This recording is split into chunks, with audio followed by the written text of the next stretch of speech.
We'll hear argument first this morning in Case 12-462, Northwest Incorporated versus Rabbi Ginsburg. Mr. Clement. Mr. Chief Justice, and may it please the Court. Under this Court's decision in Woolens, there are only two relevant questions here, and the Ninth Circuit got both of them wrong. The first question is whether a claim for additional benefits under a frequent flyer program, like flight upgrades, relate to prices, routes, and services. This Court answered that question in the affirmative in Woolens and indeed underscored that the question was not particularly close. The Ninth Circuit's ability to reach the contrary conclusion in the precise same context underscores how far they have strayed from this Court's precedents. The second question is whether the plaintiff's claim here seek merely to enforce the parties' voluntary undertakings or rather seek to enforce state law to enlarge those undertakings and enlarge the parties' bargain. And as to that question, too, we think Respondent's own claims here make the case quite clear. Respondent did bring a claim here to enforce the parties' voluntary undertakings, a breach of contract claim, and lost on the merits. The implied preemption claim is different. It seeks to impose a duty of fair dealing and reasonableness and superimpose that on the bargain, even where the parties to the contract have essentially given one party absolute discretion. Mr. Clement, the argument was made that if the airline has an unreviewable right to terminate this agreement for any reason or for no reason, if that is so, then it's an illusory contract. What is your answer to that? If one party can get out willy-nilly, what kind of bargain is it? Well, there are a couple of answers to that, Justice Ginsburg. The first is, I think although the focus on whether a contract is illusory is sometimes used as part of the analysis under the implied covenant for a bilateral contract, I don't think that same analysis would apply to something like a frequent flyer program, which I think would be properly understood as a unilateral contract where you don't worry about those sort of illusory promises. The second thing is, I think you have to understand in the context of a unitary contract. I'm sorry? Not sure I understand that point. There is a distinction, if you go back to the Horn books on contract law, between a unilateral contract and a bilateral contract. A unilateral contract is a typical sort of outstanding promise. That promise doesn't require an exchange of consideration, and the party who makes the promise has the ability to withdraw the promise until there's performance essentially relying on the promise. And that's why I think it's actually a little bit of a mistake to apply that doctrine to something like a frequent flyer program. I don't understand that, Mr. Clement, because I always thought that the way these agreements worked were they were agreements that if I flew a certain number of miles on your plane, I was going to get a free ticket. And it wasn't a gift that I was getting a free ticket. It was because I did something. I flew a certain number of miles so that there was an exchange with value on both sides. Well, I suppose you could conceive of it that way. You could also conceive of it as basically being a premium that's offered by the company to reward your loyalty, but you've already gotten full performance. I think you have to conceive of it that way, but that still makes it a unilateral contract. It's not a promise in exchange for another promise. It's a promise in exchange for the performance of an act. That is, flying the airline, a certain number of miles. So you're correct. It is a unilateral contract. Now, whether that means that is there no such thing as an illusory unilateral contract? I don't think there really is. I looked at the treatises for that, and I just don't think that concept really applies in the unilateral contract. I just don't see why that would make sense, because if I knew that it was really up to you to give me the free ticket, maybe I was going to get it and maybe I wasn't. I don't think that I'd be spending all this time in the air on your plans. I'd find another company that actually gave me the free ticket. Yeah. And that really, I think, gets to the nub of this, because, of course, what you're suggesting is that there would be a market solution to this problem. And that's what the Airline Deregulation Act is all about, letting the market decide these issues. So if some airline really were crazy enough to systematically turn on its most lucrative and loyal customers, surely the market would solve that. And, of course, if a bunch of airlines did it, the Department of Transportation stands ready to police that. But usually what we say when a contract has no consideration, we don't say, we're going to hold you to it anyway because the market will solve it. We say the contract has no consideration. It's illusory in just the way that Justice Ginsburg pointed out. And the question is, if there's really no obligation on the part of the airline here to give that free ticket, if they can do it when they feel like it and not do it when they don't feel like it, why is there any consideration? Why isn't the contract illusory? There is consideration. I'm not sure anything turns on this, but there is consideration because this is not something where the airline says, look, we can do anything we want. They said, look, if you present us with miles while you're still in good standing in the program, we'll give you upgrades, we'll let you into a lounge. But if, pursuant to the contract, you abuse the program in our sole discretion, then you lose your membership status. And that's what's happened here. You're not trying to enforce the contract anyway. You want to get out of the contract. So you ought to be happy to have it pronounced an illusory contract, right? What do you care? Well, that is true, but I suppose the argument might be that you could, as a matter of breach of contract law, use this principle to interpret the contract. And if that were an argument, it's an argument that was made for count one of this complaint. You're making an assumption. The claim here is not whether he abused or didn't abuse the program. His allegation is that the only reason you terminated the contract was because you wanted to get rid of these high flyers in your merger negotiations with the other airline.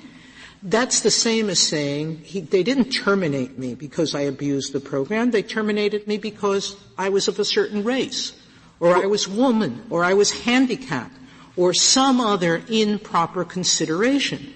So are you suggesting that this contract permits you to use that kind of that kind of ground? One not grounded in the contract, but grounded in your whim and caprice? Well, a couple of points, Justice Sotomayor. First of all, I think it's really important to emphasize that the claim about pretext and this all being about the merger is actually not something that's made in the breach of contract count or the breach of implied covenant count. That's pled actually in the misrepresentation counts 3 and 4 of the complaint that everybody recognizes are preempted. Now, what's pled in contract count 1, the breach of contract count, is that under the contract, somehow we don't have the ability to terminate somebody without just cause. And that's the argument that the district court rejected on the merits. Now, the implied covenant count 2, is different. It says that under state law there is a duty of good faith and fair dealing, and that duty is superimposed on the contract even if the contract gives one of the parties absolute discretion. And those aren't my words. Those are the words of count 2 of the complaint at Joint Appendix page 51. Even if you have absolute discretion, isn't there a limit to that? Isn't there a limit of reasonableness to that absolute discretion? That's the whole question of otherwise you have a contract with no substance. The way I would think about it, Justice Sotomayor, is absolute might not quite mean absolute. And the place to make that argument is under the breach of contract rubric. That you can cite Cardozo and Lady Duff Gordon. But when you get to saying even if the contract's absolute, state law still superimposes a reasonableness requirement on the contract, that's the point at which preemption kicks in. Is that entirely clear? I mean, suppose the contract said, in its absolute discretion and subject to no obligation of good faith. Suppose it said that. Would state law still impose an obligation of good faith? It might well, Justice Scalia. Well, it might well, or it would. It depends on the state. So the majority rule. Well, this state. I mean, the state we're talking about. Okay, Minnesota. As I read the cases, the rule in Minnesota is that the covenant of good faith and fair dealing is not waivable. So there's a case that we found called New Amsterdam Casualty. It's in the indemnity context, so I assume that, and it says that in the indemnity context, a covenant of good faith and fair dealing is not waivable. So I don't think you could do that, which I think underscores that this is not the parties agreeing to this. This is having this condition superimposed on them by state law. Is the choice we have here only between state law and no relief? Or is there some theory under which either federal common law or an appeal to the DOT could give the flyer, the customer, some relief? And, we can all think of crazy hypotheticals. Suppose the phone rings and said, I'm John Doe. I want to talk to you about my airline. You've miscalculated. They said, Mr. Doe, we've heard from you 15 times. You're out of this program. It's a mistaken identity. They're two John Does. Can the innocent, good faith John Doe do anything at all? Yes. The good faith John Doe can do two things. One, as your question suggested, he can go to the DOT. The DOT has the authority to investigate complaints about frequent flyer programs. It exercises that authority. It's discussed at pages, I think, 20 and 21 of the SG's brief. They heard something like 289 of these complaints last year. So that's one place you can go. The other place you could go, in a case of mistaken identity, I mean, if you followed up and certainly if you went so far as to bring a routine breach of contract claim, I assume that would get addressed in that forum, because airlines are not in the interest, do not have an interest in getting rid of their most lucrative and loyal customers mistakenly. If in part of that suit, wouldn't you have to, the judge says, what's this underlying substance? And you say, well, there's a duty of good faith dealing under Minnesota law, and then you're right back where you started. Unless there's some federal common law, or Lincoln Mills or something like that. No, I don't think there's federal common law. This Court, I think, essentially rejected that in Woolens. I'm making a more practical point, which is in a real case of mistaken identity, I think that would get sorted out in the process, certainly at the point where a breach of contract action was brought. Because again, if there's a John Doe who really is well, I still don't understand the substantive basis for the breach of contract suit if you say we can't refer to state law. You can refer to state law for the breach of contract. You can't, we would submit, add the implied covenant of breach of good faith, because that enlarges the bargain. Well, Mr. Clement, suppose that this complaint only had one count. And suppose that they had said, look, we have this contract and it gives very substantial discretion. It gives, by the words alone, it gives absolute discretion to Northwest. But that can't really be right, because contracts have this implied covenant of good faith. There's an implied duty to perform in good faith. And that means that this discretion is narrowed in certain kinds of ways, that they can't terminate my membership for certain kinds of reasons. And that's all the complaint said. That was just this one count. Do you think that that would be preempted? I think the reliance on the implied covenant in that context should be preempted. I think that's the better rule. If this Court wanted to adopt a narrower rule and say, look, it's really at the point that you try to bring a separate implied covenant claim, that's preempted. I suppose as a matter of administrability, you could do that. It might make some sense because, you do have to take a practical look at this. In the wake of Woolens, if you plead a routine breach of contract claim, you're going to avoid preemption. The only reason practically you run the risk of preemption by pleading a separate claim is when you're trying to really get outside of the terms of the contract. I guess what I'm suggesting is that the implied covenant here, it's just an interpretive tool. It says that there are certain kinds of provisions that are written very broadly or very vaguely, and an implied covenant comes in to help us interpret those kinds of provisions. And viewed in that way, it's just a contractual device that, in light of Woolens, ought to be permitted.